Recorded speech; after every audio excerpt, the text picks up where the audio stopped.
Fala galera, beleza? Sejam bem-vindos a mais um vídeo no canal. O vídeo de hoje a gente vai dar uma olhada aí nos fundos da REC, o RECT e o RECR, fechou? Então bora pra tela e a gente começa aqui com o RECR, que é o mais querido aí entre os dois.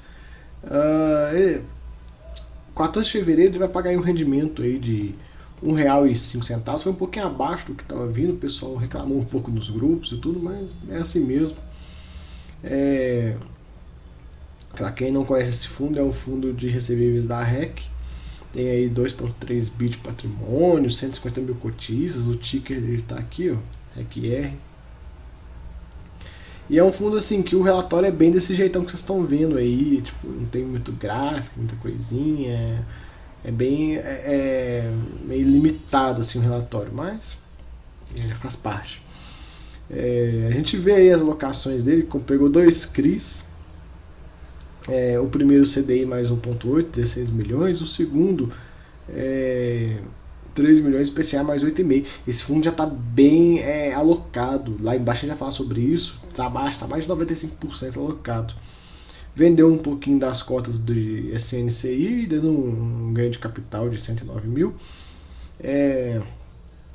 A alavancagem dele, que são as operações compromissadas, né, se manteve no mesmo patamar do mês passado, até conferir, para mim isso era o ponto principal do relatório que eu queria ver, e está num patamar ok, não subiu, não desceu.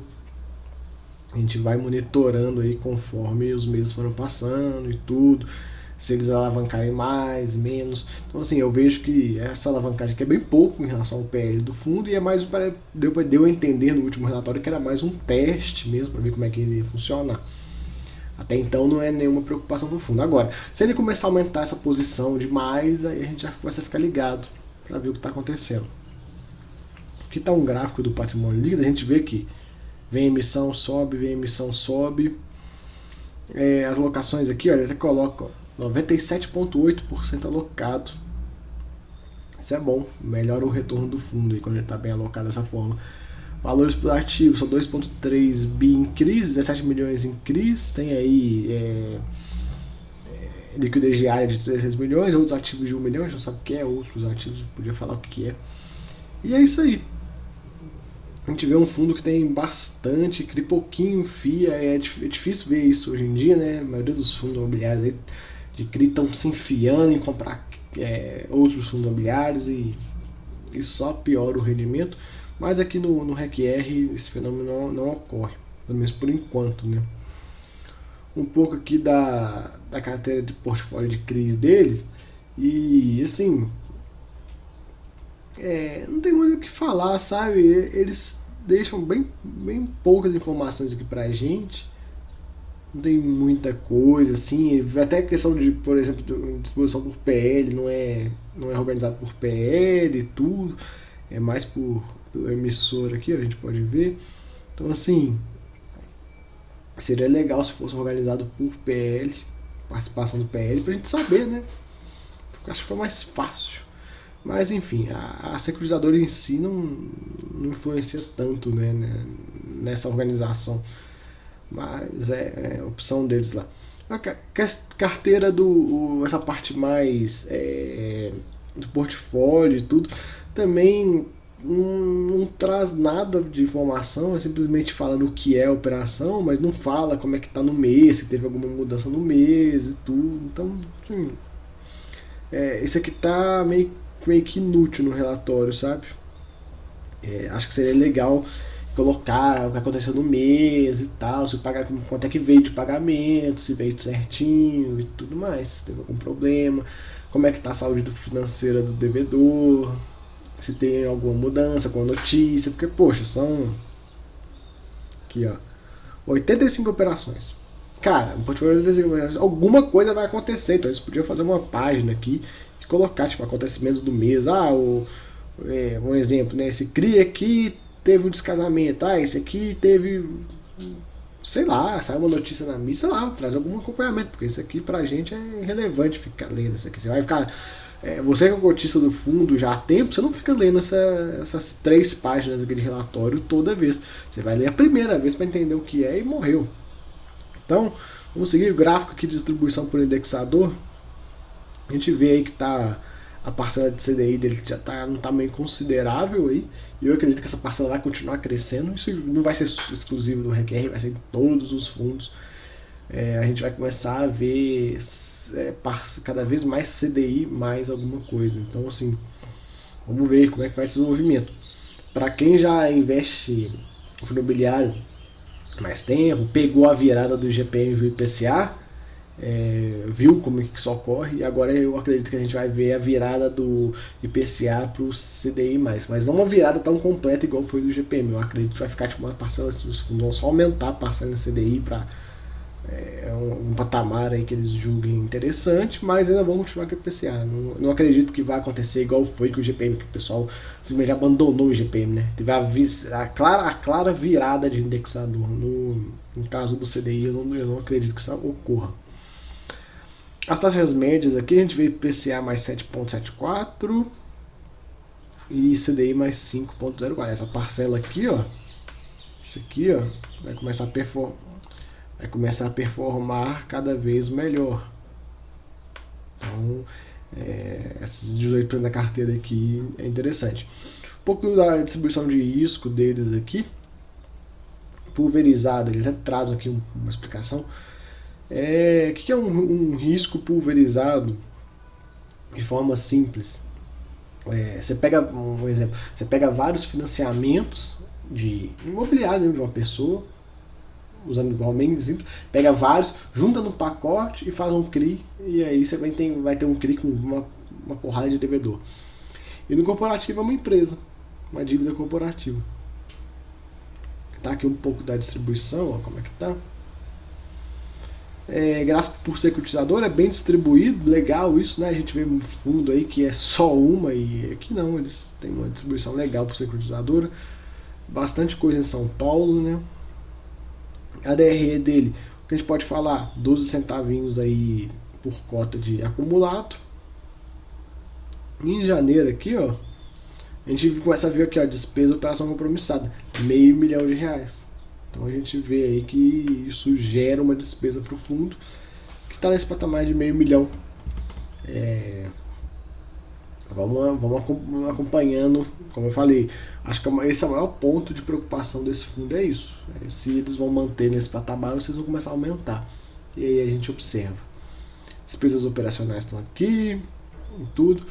1,05 a gente vê como bateu 1,45, 1,18, 1,08, 1,08, 1,10, 1,10, 1,20, 1,20, 1,10, R$1. Então assim, desde março de 21 que ele não pagava um rendimento tão aquém. Então assim, deixa o pessoal bem chateado. Mas fundo de papel é assim, é difícil ter uma recorrência tão boa, né?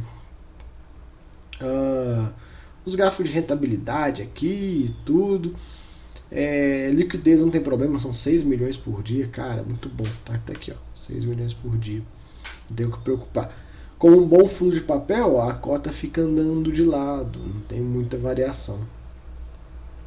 E é isso, galera, fica aí, tem aqui as emissões do fundo, os montantes, é um número razoável de emissões.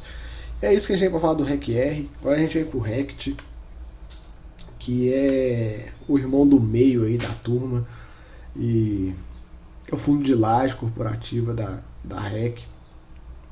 É um fundo que vem passando aí por problemas, muito ligado à vacância, uma combinação de vacância mais alavancagem. Então, para quem tem aí dúvida de como é que funciona, alavancagem, o que pode dar de errado e tudo, eu sugiro estudar esse fundo. Pega aí os últimos 2 anos de relatório e dá uma lida, né, os fatos relevantes, vai estudando, vai entendendo, porque aí você vê o que pode dar errado. E quando eu gosto de comentar, eu gosto de falar bastante da questão da alavancagem linkada a contratos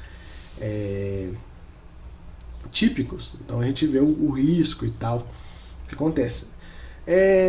Nesse mês agora de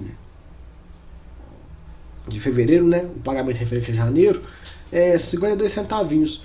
O rendimento desse fundo, para quem está acompanhando, é uma montanha russa. Por que acontece isso? Porque todo mês o gestor faz isso aqui, ó, venda de CRIs.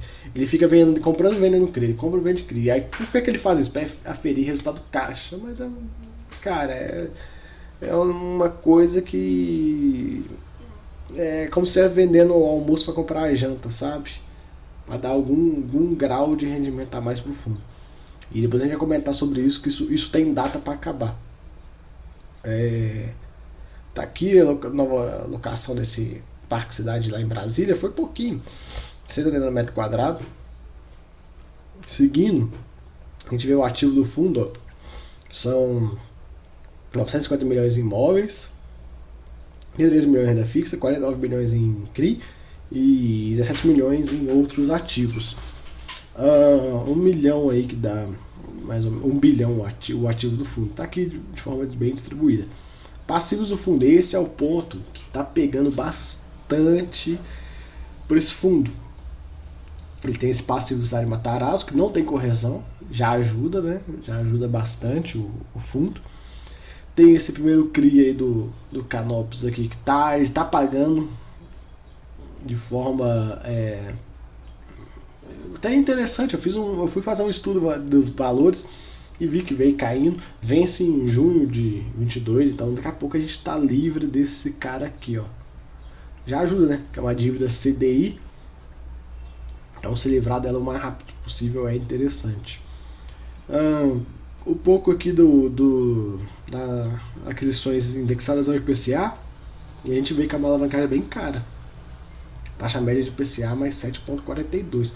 Tem taxa de IPCA mais 8,25. Cara, é muito caro a alavancagem dessa. Muito caro.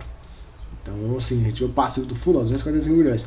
Quem lembra que eu falei lá em cima que vai acabar esse negócio de compra aqui, vende CRI, compra CRI, vende CRI, compra CRI, vende CRI? Por quê? Ele tem que pagar o Cidade Matarazzo, 57 milhões. E se você olhar aqui, ó, ele não tem esse dinheiro em renda fixa, de liquidez diária. Ele vai ter que pegar, ele também não vai ficar sem caixa totalmente, né? Então eu acredito que ele vai diminuir um pouco da parte da renda fixa aí, sei lá, pela metade. Vai vender um pouco de CRI, talvez esses outros ativos que ele não traz o que é, então a gente não sabe o quão líquido isso é. Mas ele vai ter que vender um pouquinho de cada lado e vender um pouquinho desses CRIs, e aí desmonta um pouco essa operação dele. Vamos ver como é que vai acontecer. Um pouco do distribuição mensal do fundo, cara, não gosto dessa amostragem por dividendo, porque a cota despencou, então é fácil falar que o dividendo não está vindo um patamar interessante, porque só a cota derreteu. Um pouco do patrimônio líquido dele aí, teve uma reavaliação dos imóveis que foi interessante. Os imóveis aqui a gente vê que só em 2022 que vai ter algum término de contrato aí, mas nada muito preocupante. Os CRIs dele, que ele fica nessa compra e venda de CRIs todo mês, né? Ele fica fazendo giro, às vezes ele vende até pro REC-R, depois o REC-R vende para ele, então assim, é um fundo da casa ajudando o outro. Eu não acho isso muito interessante não, mas eu já vi o pessoal reclamando disso, mas fazer o quê? Um pouco dos imóveis aqui, a gente vê a vacância e tem uma RMG aí que segura um pouco da receita. Seguindo, o DRE dele não tem o que falar, não tem nada nada de reserva e tudo, é aquela compra e venda maluca lá que fica rodando. Então a gente vê, ó, despesa financeiras com propriedades, 2 milhões e 600 mil. Então assim, leva mais da metade do que o fundo tá conseguindo gerar com a receita de aluguel. Então assim, é caro essa brincadeira. Então a gente vê que é um fundo que tá nessa de vender o almoço para comprar a janta, tá numa situação bem delicada. Esse Cidade Matarazzo aqui, ele poderia ter vendido e recebido dinheiro, porém não vendeu. E a gente vai acompanhando essa situação do Cidade Matarazzo aqui, que vai acontecer com ele. E é isso, galera, não tem muito o que falar. No final aqui tem as áreas disponíveis para locação, quem quiser dar uma olhada. O gestor coloca umas fotos e tudo para mostrar como é que como são os imóveis, onde é e tudo. Não tem muito o que comentar. O bom é que a gente consegue ver o interior dos imóveis igual esse aqui. A gente consegue ver que esse imóvel aqui, quem quiser entrar, vai ter que fazer alguma obra, alguma coisa. Nesse aqui, ó, a gente vê também, ó, olha lá, a gente consegue ver que são imóveis que vão precisar aí de alguma coisa. Já esse aqui, ó, por exemplo, esse aqui já não precisa tanto.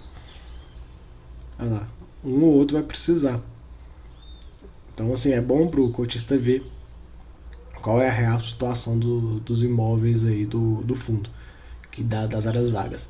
Fechou, galera? Fica aí o vídeo sobre os dois fundos da REC. Valeu, até a próxima. Fui!